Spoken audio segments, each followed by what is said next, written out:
Initiation by Elisabeth Haich. Chapter 1. Awakening. Like a flash of lightning, a pain went through my body, and a moment later I landed on the floor. Danger! Help! But not from this adult here beside me, who is now so shocked and wants to examine me. No, I don't want him now. I love him, but in a moment of danger he is not the person I want. I ran back into the room towards a strange, beautiful woman, to whom we had just said good night. I knew that she would help me in a completely understanding way. At other times, too, I liked to be near her. I always liked the scent about her, and I found that I was in perfect safety in her presence. Now, in my panic, I ran to her in search of help. I whined as I showed her my plump little hand that was hanging down like a limp rag, refusing to obey me anymore. The beautiful woman looked at my hand and threw aside the dress on which she was sewing and cried out, "Robert, Robert, come quickly." A door opened, and the grown-up man about whom I dimly knew that he lived with us and somehow belonged to us came in. For the first time, I looked at him with real attention. He was a tall man, with a face like ivory, hair, beard, and mustache as black as ebony, eyes glowing black, and he always radiated so much force and strength that everyone around him was kept at a certain distance. He cast one glance at my limp and useless hand, and he said, "A doctor, Steffi. Get a doctor immediately." Uncle Steffi ran away, and the tall, dark man asked what had happened. So I told him. After Greet and I had said good night, Uncle Steffi took me on his back and carried me that way into the bedroom, and there he let me slide off. But I slid too fast.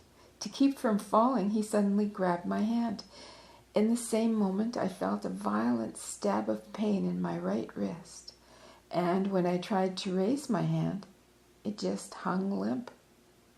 "Yes," said the tall adult, "her wrist is sprained. The worst part of it is that I'm just leaving on a business trip and cannot wait until the doctor comes. All night long I'll be sitting on pins and needles. Wire me as soon as the doctor is through. Tell me what he has done." He kissed us and Mother and went away. I looked up, astonished to the strange, beautiful woman who had always pointed to herself and said, "Mother," and whom we therefore called Mother. Up until that moment I'd been crying and bawling for all I was worth. I was badly disappointed and frightened to find out that the adults could not help me. They were not able to stop the pain that was torturing me more and more, nor were they able to fix my hand the way it was before.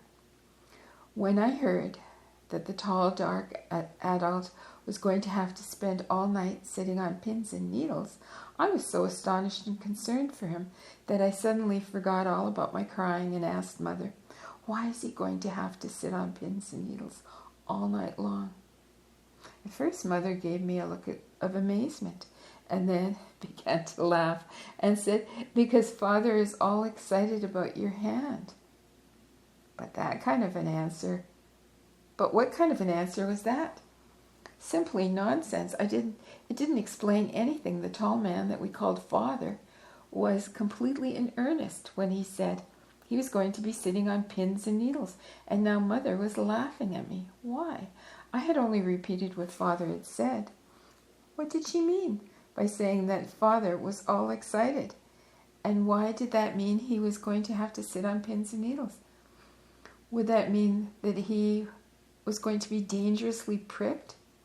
Mother spent a lot of time sewing, and she had shown me how dangerous a needle was. The point of the needle can be very unpleasant. That hurts. And that's why needles should only be used for sewing. So, what kind of nonsense was this the adults were giving me again, just because my hand was so helpless and painful that I had to hold it with the other hand?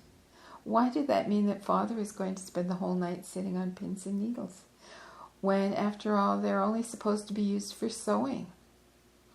I was already pretty used to the fact that adults often talked nonsense and did senseless things, but this was too much, and I insisted on knowing more.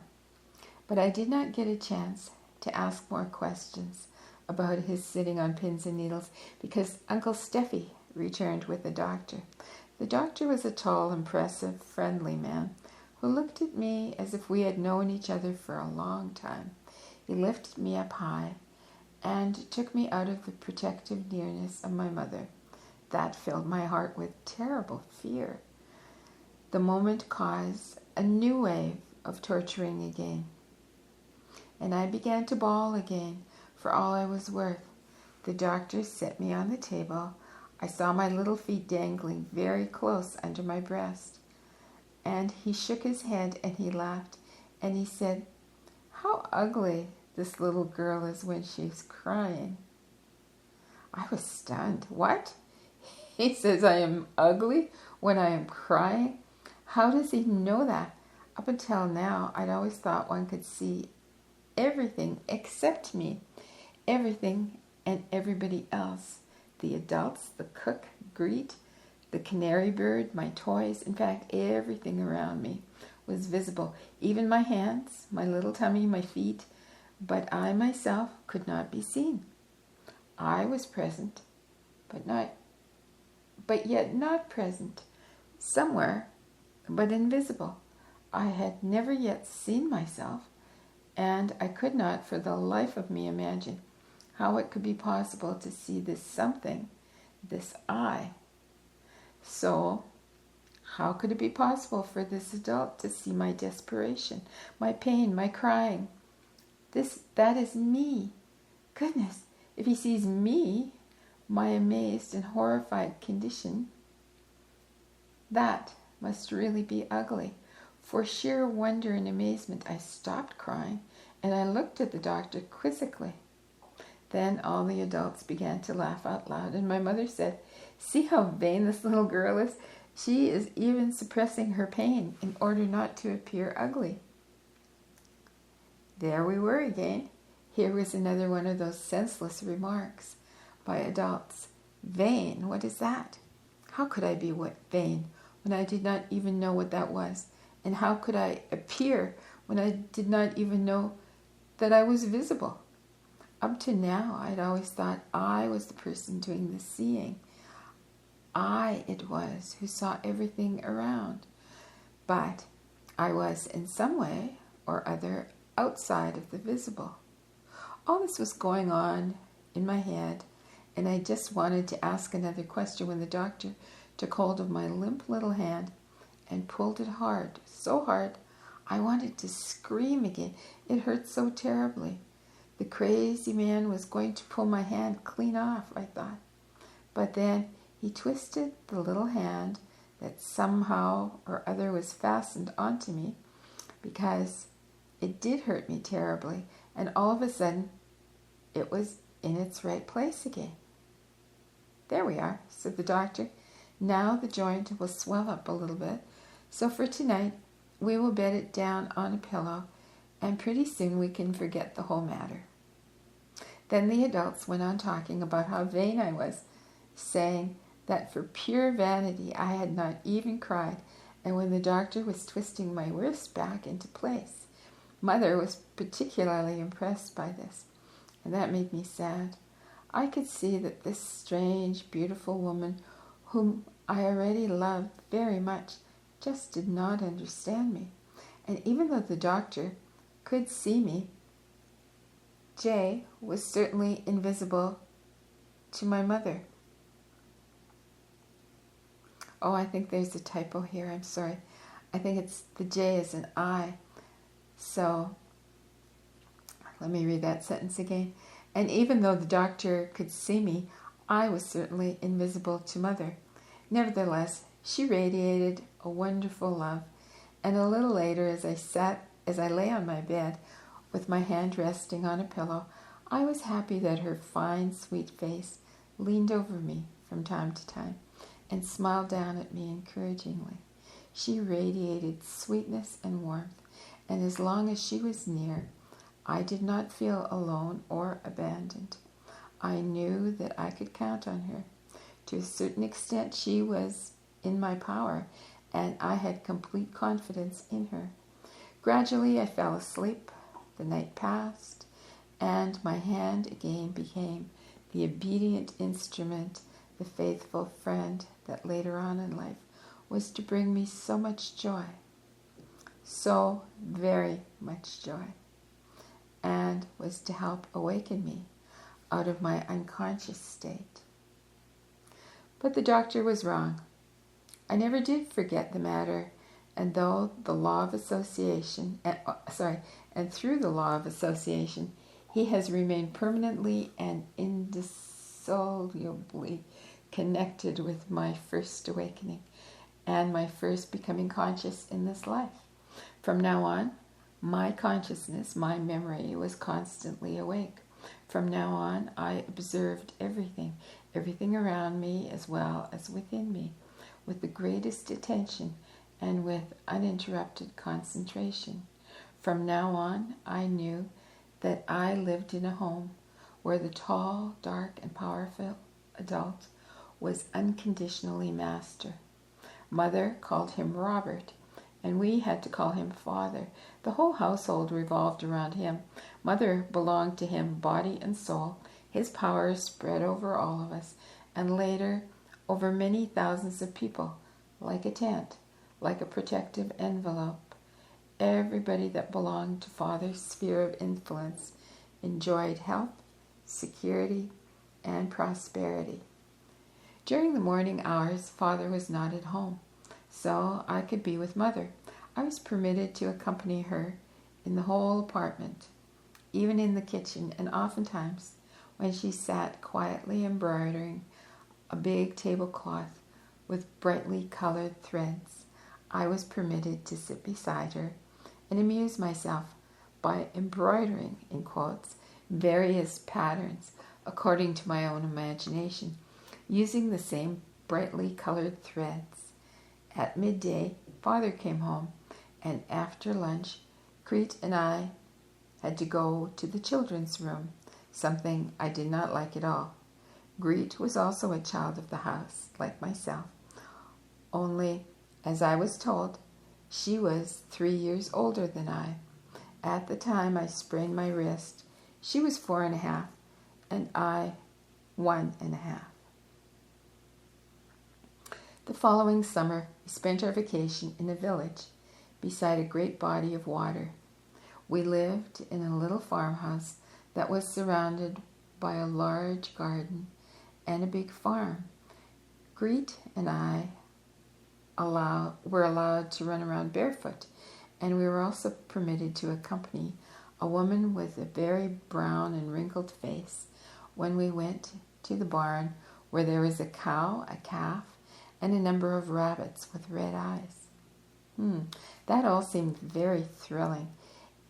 In the garden, there were gigantic yellow flowers, seemingly as high as trees, that always turned in the direction of the sun.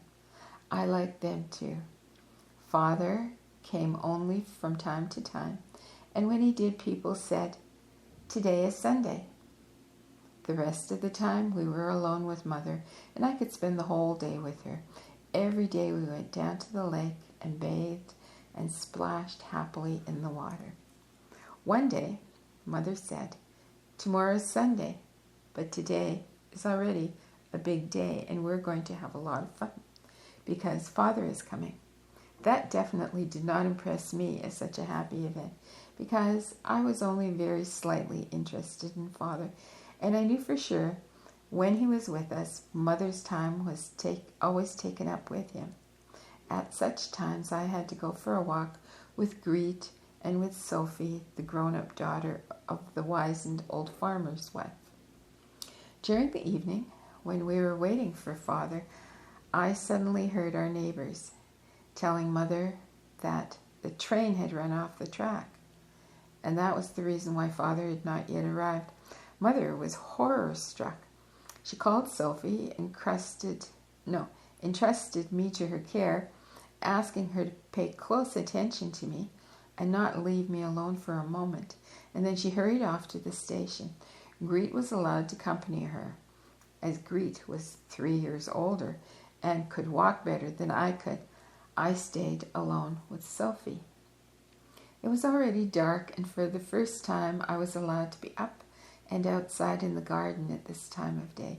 It was very thrilling, although I did feel a bit uneasy, and I was accustomed to seeing everything in daylight, and now the world around me was so unclear.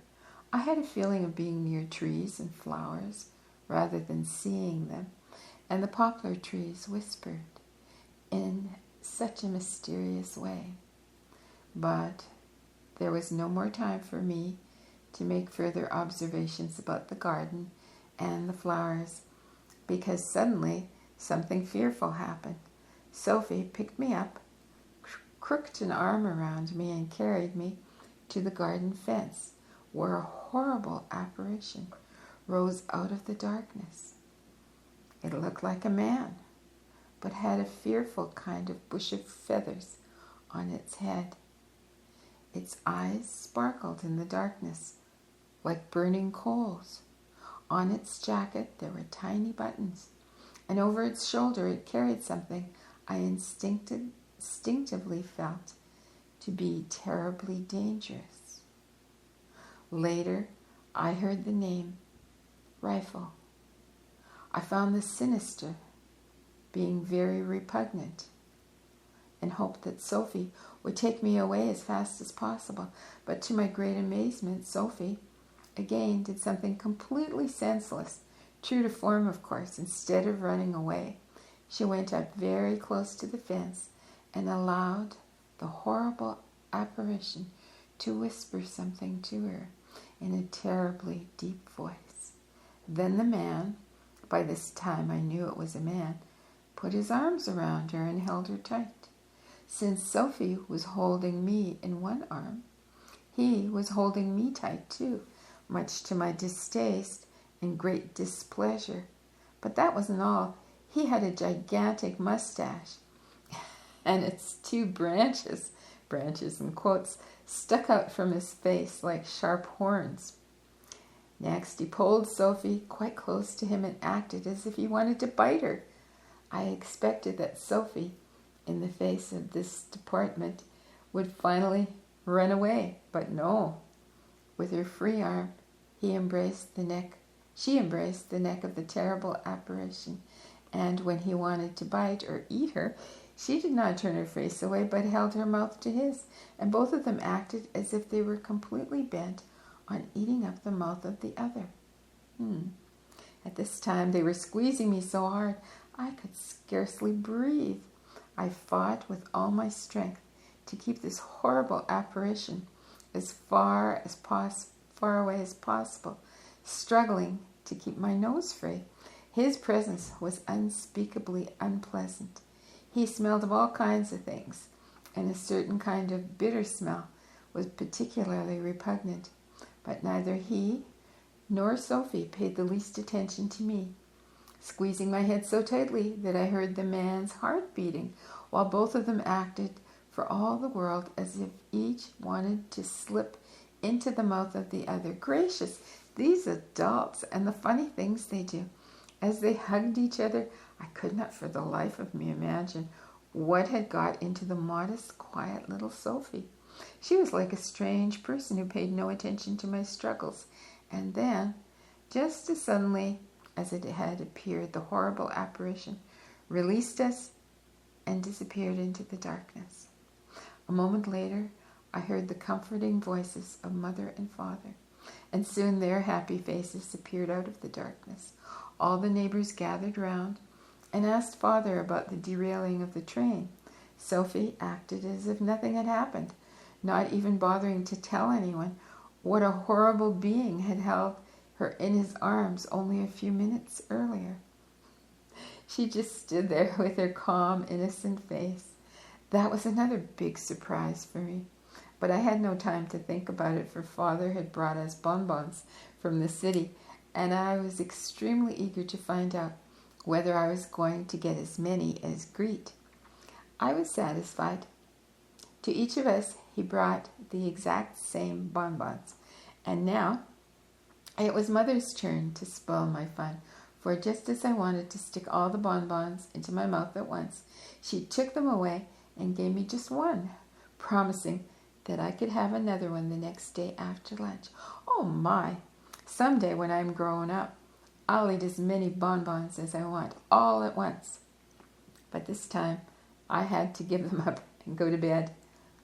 As Mother was putting me to bed, I asked her just before we said our prayers, for afterwards I was not allowed to speak, Mother, what is it that wears a bush of feathers on his head, carries some strange thing on his shoulders, has buttons that shine in the dark, and smells so terribly bad? Mother, what is it? Mother gave me a surprised look and she said, Why, darling, that's a soldier. Mother, I asked again, do soldiers eat people? I wanted to know whether he really wanted to eat Sophie or what else he could have wanted. No, Mother answered, laughing. They take good care of people. Don't be afraid. He doesn't want to eat you. I wanted to tell her that it was Sophie he wanted to eat, not me. But Mother kissed me and covered me up and said, Now just go to sleep, dear. I have to go to Father. I lay there alone with my thoughts and went on wondering for a long time. I just could not understand what the soldier could have wanted from Sophie and why Sophie let him hold her so tight that I was forced into this unpleasant presence. What did all this mean? Like everything I could not understand, the matter upset me, but finally I fell asleep. Next day the sun shone brightly, and after I had received my bonbon, we all went down to the lake to bathe and splash. On the way, we met the soldier. Then I saw in daylight that he was a friendly adult who spoke cheerfully with Father, only I could not understand why he acted as if he had never seen me before in his life. He certainly must have known what happened yesterday, but I was still afraid of his gigantic mustache and did not dare ask any questions. Dating from the same summer, there is another memory that I have carried with me through the years, arising from an experience that made a profound impression upon me. One afternoon, my father was with us, and the farmers were all sitting in their good clothes in front of their houses, so I knew it was Sunday. We heard the village bells ring, but their ringing was not at all of the usual kind. They rang as if they couldn't stop ringing. They rang and rang. Their ringing put an end to the Sunday peace and quiet for the whole village. In a few minutes, everyone seemed to be running past our house, going down in the same direction, and then Father and the son of the wizened old woman ran off too, and everyone was carrying buckets and axes. Mother and a few other women remained behind with us children, and the woman kept repeating the same words, Oh, Heavenly Father, do not desert us. Oh, my Heavenly Father, do not desert us. Mother, too, was very serious as she said, We must, all of us, pray together that Father comes back to us alive. I asked where he had gone and why, and Mother said that a fire had broken out in the village and that Father had gone to help fight it. We prayed, but I was very curious about what fire in the village meant. One woman vouchsafed the information that the tongues of flame could be seen from the edge of our garden. I wanted to go look, but Mother did not allow me. Greet, however, was allowed to go along with the son of the owner of a nearby grocery store to look at the fire, something I considered bitterly unjust. Why should she be allowed again and again to do things I was not allowed to do, just because she was 3 years older?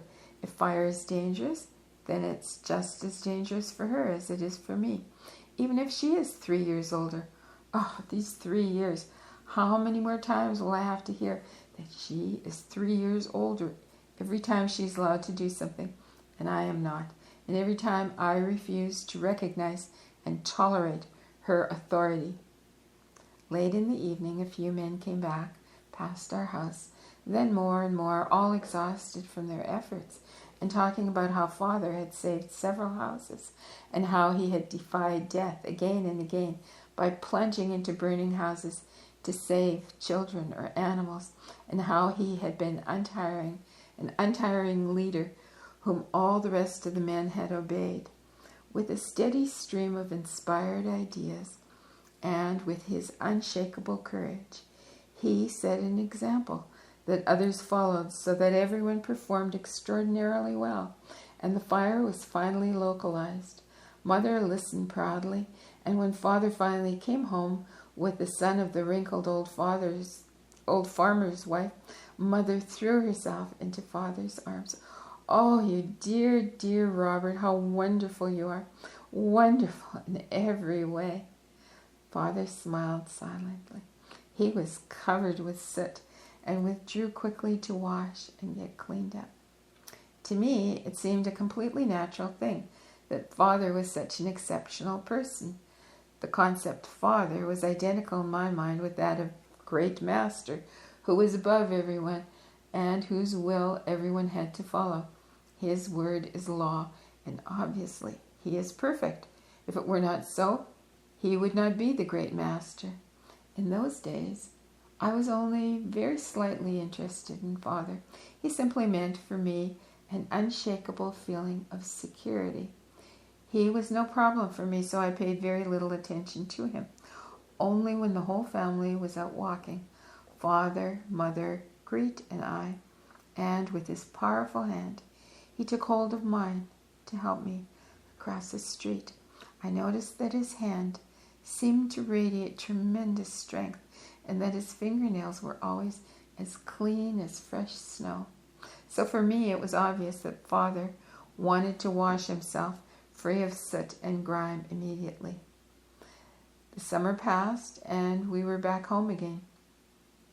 Once I noticed that when Mother was getting ready to go for a walk, she bundled me up in a heavy coat and a fur cap, and the air outside felt as if it were biting my skin.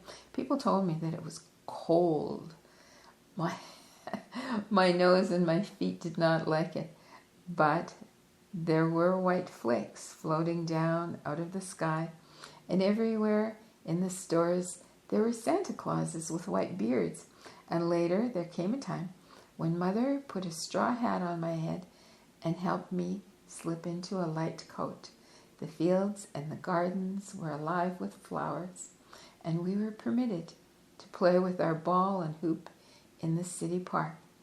This was a period in my life when I could have been completely happy if Mother had not made my life bitter from time to time by cutting my fingernails. I was even afraid in advance when I sensed that the day for trimming my nails was nearing.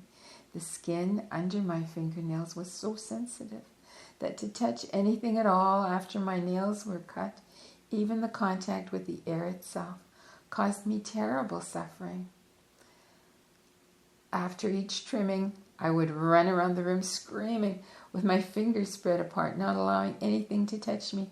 I could not say that it was pain I felt. No, it wasn't pain, but it was an unbearable feeling. And when Mother noticed it for the first time, she did not know what was wrong with me. She thought she had perhaps cut me without noticing it and wanted to inspect my fingers. But I yelled when she merely touched me, so loud that she was frightened and called our family doctor and asked him what could be the matter with me. He explained to her that my nerves were oversensitive to a very unusual degree.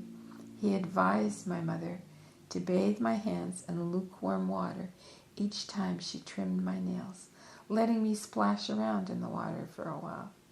That did help somewhat, but many years were to pass before my skin was strong enough for me to cut my nails without undergoing this unbearable sensation. My dear, darling Mother, with how much loving understanding and tenderness you tried to overcome all the difficulties caused by this oversensitivity of mine. If you had not surrounded with your tender love my sensitive nerves, I would have died in early childhood. Only with your help was I able to grow in health, slowly, purposefully developing resistance. The soft, warm nest that you and your loving, generous Father, that our loving, generous Father built for us, children, enabled me to become a useful person. You helped me learn through consciously developing powers to keep my sensitivity in balance. I was just a child then and had not the slightest inkling about my sensitivity. I merely observed everything and wanted to know everything. And while with regard to my health, I merely followed your advice, I had perfect confidence in you. And that's the end of chapter 1. Chapter 2 is called Lion and Light. So please like and subscribe, and till soon.